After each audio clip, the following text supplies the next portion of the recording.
বুঝা যায় যে এত এত মুখটা ফিলা। আচ্ছা আমরা কাজ শেষ করে কাজ করে ফটো তুললাম না এখন ফুল তুলে তো মানে কি একটা অবস্থা দেখছেন মিয়া, মানে নিচে না আসলে মানে বোঝার কোনো উপায় মানে নাই। কি মুখটা একটা ফিলার, এটা চিন্তা করছেন? দূর থেকে বুঝাই যায় না, বুঝা যায় তাই ইয়াও ফিলারের মতো বুঝা যায়, ভিজ গেছে কই? ফিলারের মতো বুঝা যায় দূর থেকে। আর কাছে আরে বাবা ফিলার। উপরে দিয়ে মনে হয় বিমান যাচ্ছে, বিমান হ্যাঁ হ্যাঁ লাগি এরকম মনে হয় যে উপরে দিয়ে বিমান যাচ্ছে। কি একটা অবস্থা মানে দেখছেন মিয়া, হ্যাঁ?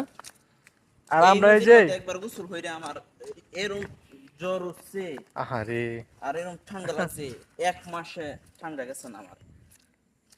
মনে হয় এই বৃষ্টি যে পানি ছিল। হিরুকান্দি থাকতে এই যে তো কাজ আইছিলাম যে, হ্যাঁ এই যে তো কাজ হিরুকান্দি থাকতে আইছিলাম না পরে আয়া গোসল করছিলাম পরে দিয়ে এই বাবা রে বাবা, এক মাসের ভিতরে আমার ইয়া শেষ হয়েছে ঠান্ডা করে।